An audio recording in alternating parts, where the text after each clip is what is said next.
Anda untuk tetap mengikuti perkuliahan dengan baik. Hari ini merupakan pertemuan terakhir ya sebelum UTS.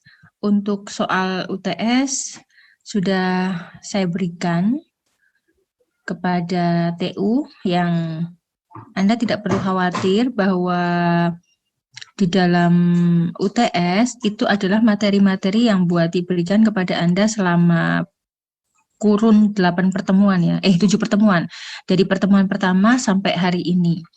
Intinya sebetulnya lebih ke pengetahuan. Jadi bagaimana Anda mengetahui pada hal-hal yang berkaitan dengan bahasa Indonesia.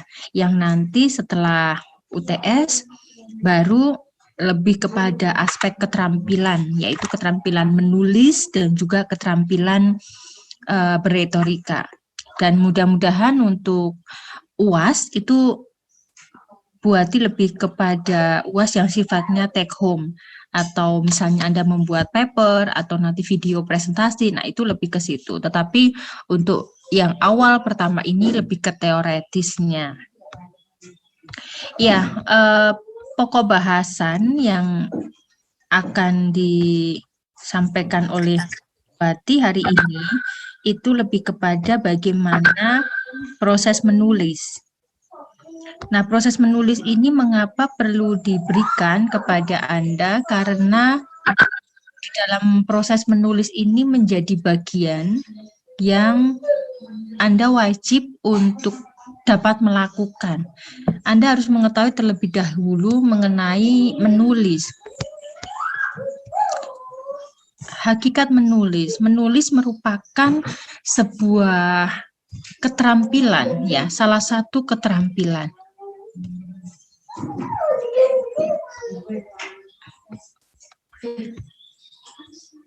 Sehingga untuk keterampilan menulis ini tidak semua dalam tanda kutip mengatakan bahwa tidak bisa. Semua bisa, karena ini berkaitan dengan keterampilan. Nah, keterampilan menulis itu sebetulnya menjadi bagian dari keterampilan, ada 4 ya, di mana yang pertama ada kegiatan membaca, kemudian menulis itu sendiri, lalu berbicara, dan menyimak. Nah, 4 ini merupakan keterampilan di dalam berbahasa Indonesia yang tidak bisa dipisahkan satu dengan lain. Artinya apa? Kegiatan menulis itu pasti akan berkaitan dengan kegiatan membaca, kemudian kegiatan berbicara, maupun untuk kegiatan yang menyimak. Maka ada yang mengatakan bahwa keempat keterampilan berbahasa ini disebut dengan catur tunggal. Nah, pada bagian ini nanti sebetulnya Buati akan lebih memfokuskan keempatnya pasti ya, tetapi untuk kaitannya dengan bagaimana Anda menulis karya ilmiah, berarti nanti fokusnya kepada menulis dan pada aspek berbicara. Kemudian untuk pokok pembahasan. Sebentar ya.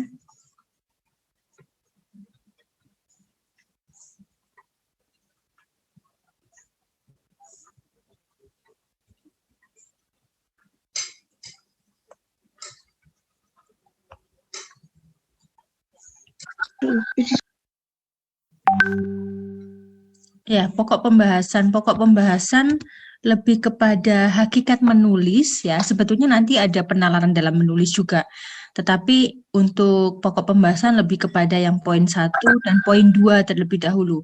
Untuk yang karangan narasi, deskripsi, eksposisi, argumentasi maupun persuasi nanti akan diberikan ketika setelah UTS karena ini banyak praktiknya.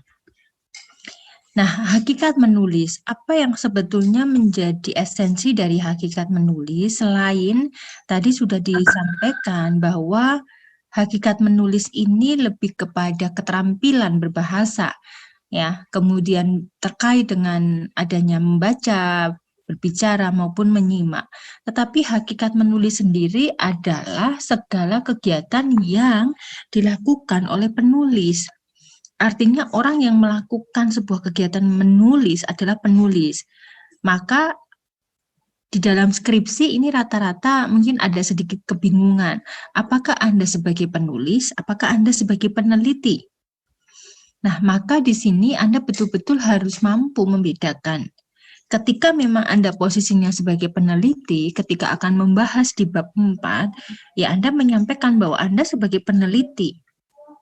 Ataupun Anda memang hanya sebagai penulis, karena mungkin penelitinya Anda bisa kolaborasi.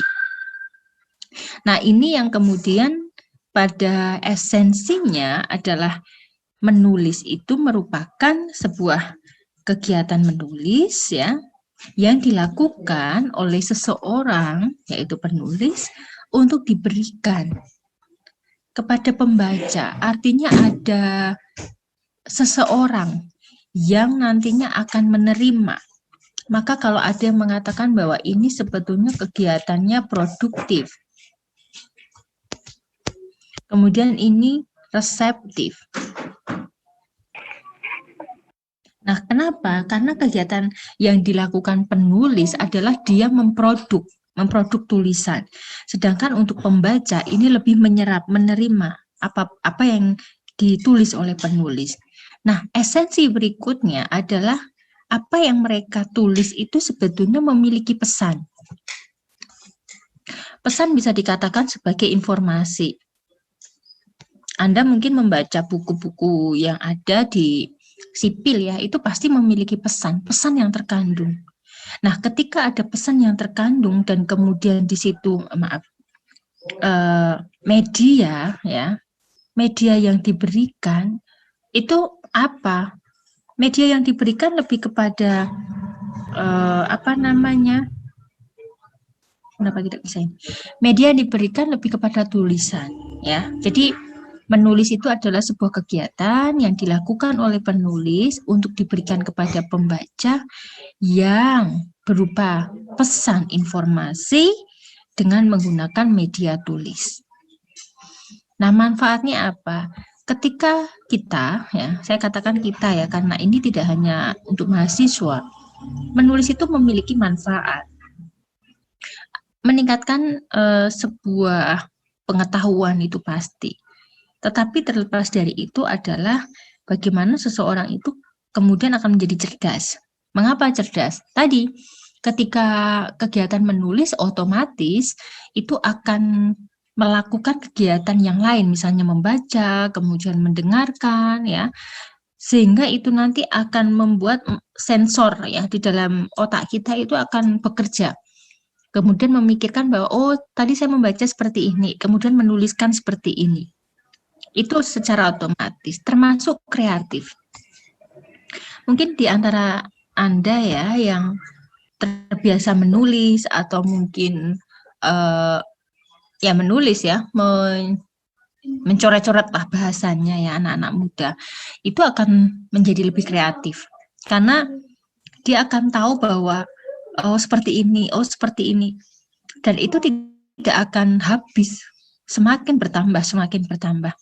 Maka kalau ada penulis, sebuah penulis contohnya misalnya penulis novel gitu ya, Terelie, mungkin dari Anda ada yang suka membaca novel, pasti mereka tidak akan kehabisan ide ketika oh saat ini yang lagi in itu adalah hujan misalnya. Nah, dia bisa saja kemudian menyusun sebuah novel yang berjudul Hujan. Atau ketika marak misalnya malam Natal misalnya, bisa saja itu menjadi sebuah kreativitas yang tidak akan pernah habis. Termasuk berani. Nah, berani di sini lebih kepada pengungkapan gagasan yang memang ketika seseorang menulis itu akan berbeda dengan kalau berbicara. Karena apa? Ketika seseorang menulis itu menjadi berani karena dia menuturkan tidak secara langsung. Ya, maka ada beberapa bagian yang kalau sekarang musim webinar itu lebih berani bertanya melalui chat dibanding langsung menyampaikan.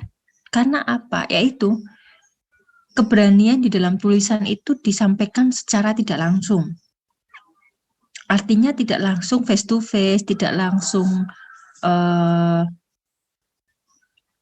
secara ujaran ya, artinya tidak secara penyampaian yang diterima langsung begitu. Kemudian bisa diedit ketika kita menulis, kemudian kita anggap bahwa tulisannya itu seperti apa atau kurang sopan misalnya. Itu bisa diedit. Kemudian tidak terasa bahwa kegrogian seseorang itu tidak bisa dilihat ketika pertanyaan itu disampaikan secara tulisan. Tetapi kalau secara lisan pasti dari suaranya itu bagaimana ada groginya, lalu otomatis nanti tidak bisa dikoreksi kalau ada kesalahan, kemudian langsung diterima oleh si penerima pesan, itu otomatis akan mempengaruhi. Maka banyak yang lebih berani ketika menulis. Nah, ini sebetulnya manfaat yang sangat luar biasa, termasuk pandai. Nah, tetapi di dalam menulis itu ternyata punya mitos. Nah, mitos dulu itu menulis gampang, alah gampang kok gitu. Ketika belum mengetahui apa yang sejatinya terjadi. Maksudnya apa? Ketika di dalam menulis, ada yang mengatakan bahwa menulis itu gampang karena ya semua orang bisa menulis. Tetapi ketika sudah mengacu kepada kaidah bahasa Indonesia, menulis menjadi tidak gampang. Nah, kemudian penguasaan mekanis sebagai inti, bagaimana menguasai struktur kalimat, SPOK. Nah, itu ada yang justru malah khawatir di situ. Padahal kita bisa sebetulnya menulis itu ya menulis saja gitu. Ya kembali kepada menulis gampang tadi. Kemudian menulis sekali jadi, ya ada mitos mengatakan seperti itu, meskipun ya tidak semua, karena proses menulis itu tidak sekali jadi, tetapi ada proses yang pra penulisan, kemudian penulisan dan pasca penulisan. Kemudian yang terakhir adalah tidak suka dan tidak bisa menulis, tetapi bisa mengajar, kenyataannya begitu. Lalu berikutnya adalah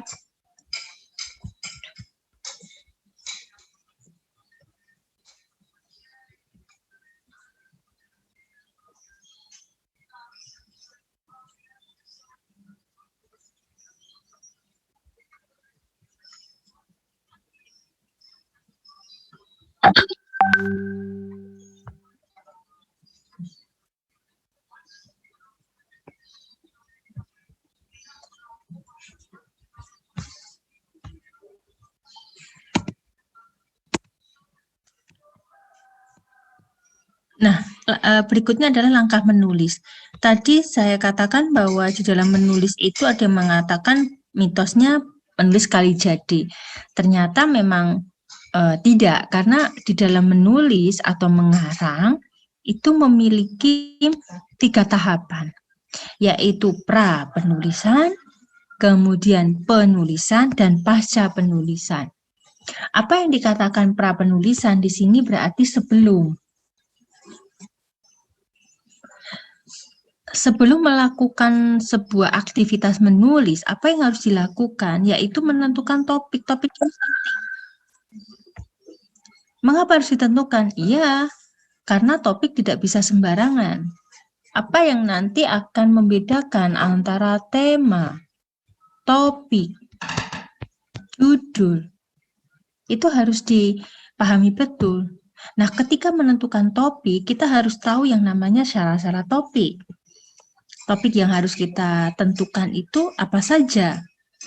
Misalnya bermanfaat. Nanti ketika Anda akan menulis sebuah penelitian, itu jangan sampai penelitiannya yang hanya untuk memenuhi kebutuhan Anda. Ya, saya sukanya ini, ya tidak. Harus kebutuhannya orang atau pembaca yang memang itu perlu. Kemudian topik itu memang penting. Nah, kepentingan itu otomatis nanti ada kebermanfaatan. Ya. Kebermanfaatannya ini sangat perlu dipahami. Nah, ketika kebermanfaatan itu akan menjadi penting, otomatis biasanya mempengaruhi. Nah, ini yang bisa dikatakan persuasi. Bagaimana tulisan Anda nanti bisa mempengaruhi orang, entah persuasi, entah nanti yang kaitannya dengan argumentasi.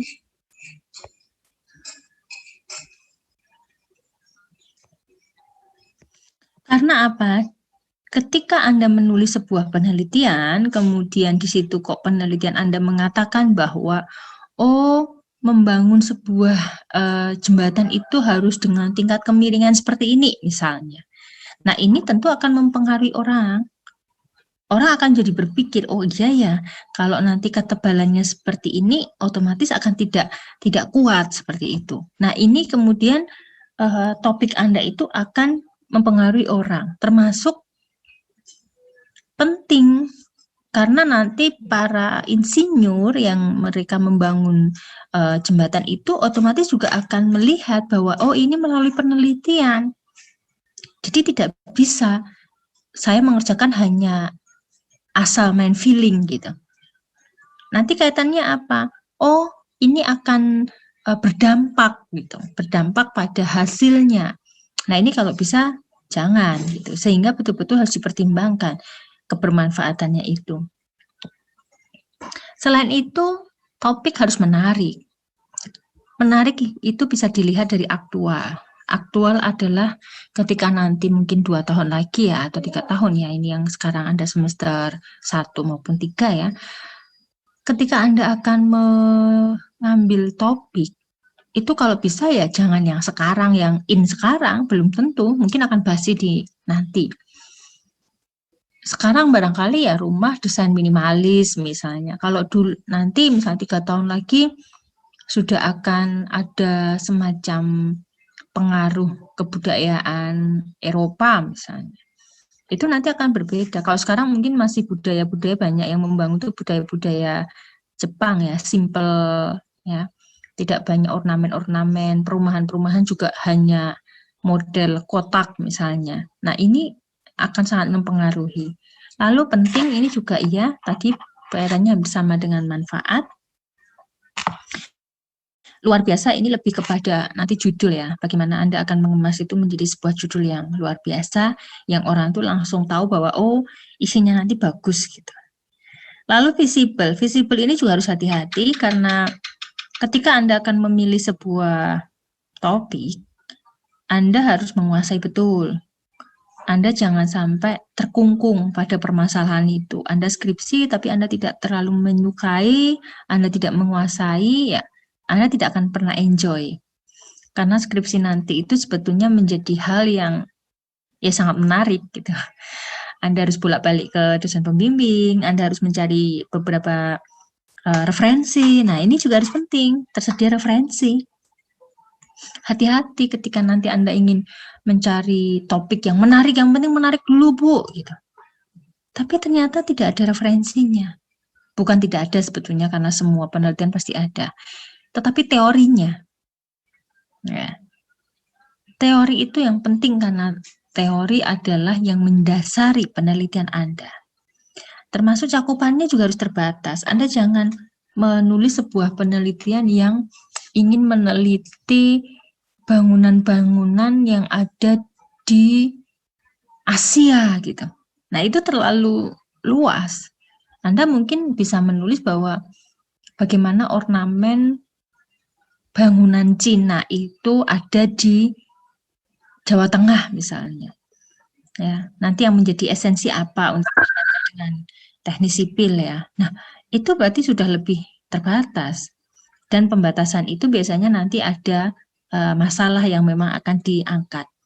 Kemudian jelas itu pasti. Nah, itu tadi salah topik. Dan harus dilakukan ketika pra penulisan atau sebelum menulis. Lalu perumusan tujuan, ini tujuan juga harus penting. Apakah Anda akan menjelaskan atau membandingkan atau Anda akan mencari hubungan atau mencari pengaruh, itu harus jelas. Ya, tujuannya harus betul-betul ada, karena nanti ada yang namanya tujuan penelitian di bab 1.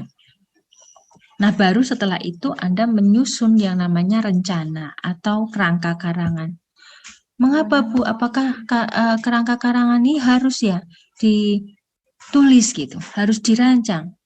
Apa manfaatnya? Ya, seperti hanya kalau nanti Anda akan membuat atau mendesain, itu pasti rancangan itu harus. Karena apa? Dengan rancangan karangan itu berarti Anda membuat desainnya, supaya Anda ada kejelasan di situ.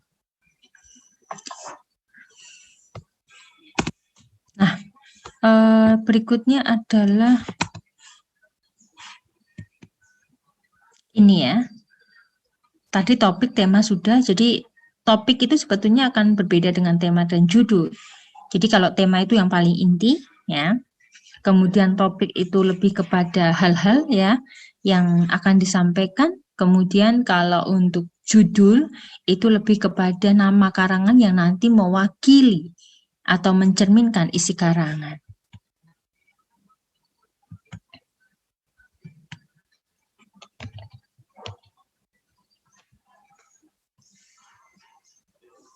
Sebentar ya, harus.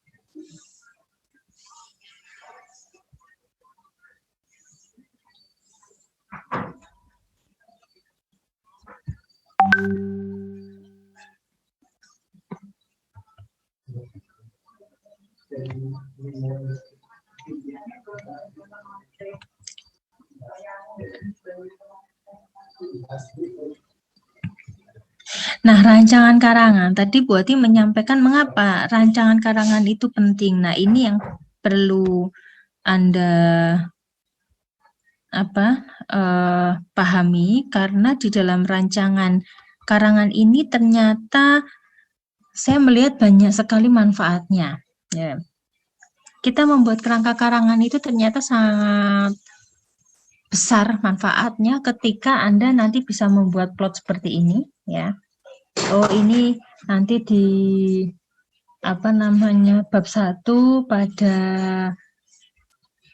halaman ini Anda membuat isiannya akan seperti ini. Tiga kalimat saja. Ya, nanti 3 kalimat itu Anda tahu bahwa 1 kalimat itu akan menjadi 1 paragraf. Lalu di sini halaman berikutnya Anda pengen 4 paragraf, katakanlah 4 kalimat yang akan dikembangkan. Baru setelah itu nanti di rumusan misalnya. Nah, secara otomatis ini sebetulnya Anda sudah akan menentukan arah kegiatan mengarang Anda, arah kegiatan menulis Anda. Ketika nanti Anda sudah membuat rancangan seperti ini, kemudian ini sudah ditulis, kok ini mau ditulis lagi, berarti Anda akan mengurangi bahwa Anda tidak akan mengulang atau melakukan sesuatu yang mubazir. Karena sudah tahu di dalam rancangan itu. Karena apa yang nantinya akan menggambarkan hubungannya di sini ya, apa yang ada di sini itu dengan kaitannya dengan yang ada pada tulisan berikutnya. Kemudian memungkinkan menyisipkan hal baru. Lalu Anda akan tahu bahwa oh di sini itu ternyata mau saya tambah. Misalnya ditambah dengan pengaruh misalnya ya. Bla bla bla misalnya. Tetapi di sini harus ada referensi.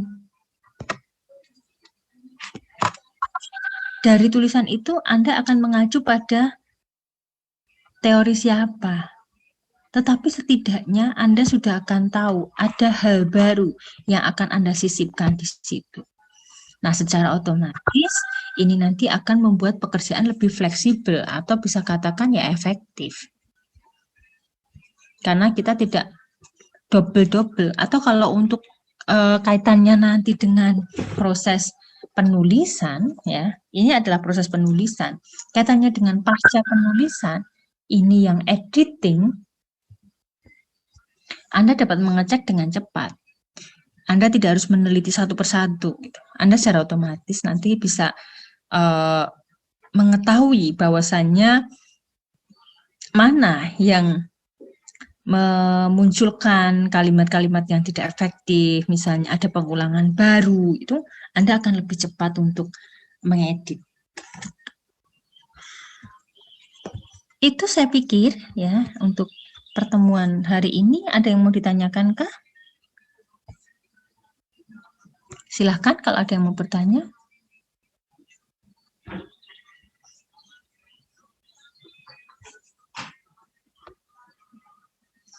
Ada yang mau ditanya?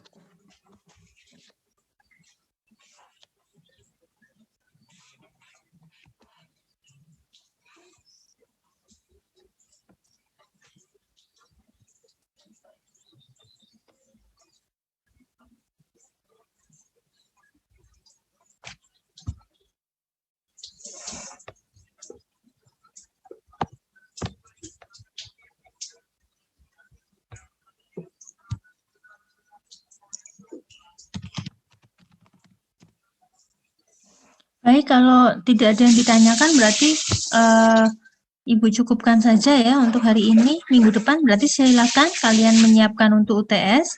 Sintak 37 dan ini 36 ya. Berarti mungkin ada satu yang belum hadir ya, mungkin atau tidak hadir tapi keluar lagi ya. Oke, kalau tidak ada yang mau ditanyakan mungkin bisa memunculkan kamera dulu, akan saya screenshot dan saya akan menyiapkan untuk yang minggu depan. Mudah-mudahan kalian bisa mengerjakan UTS dengan baik dan tentu jangan terlambat ya, karena kalau terlambat nanti akan membingungkan itu Anda juga, membingungkan TU, membingungkan Bu Ati juga tentunya. Oke, saya screenshot 1 2 3 ya. 1 2 3. Sebentar, di slide 1 ya. Kemudian di slide 2.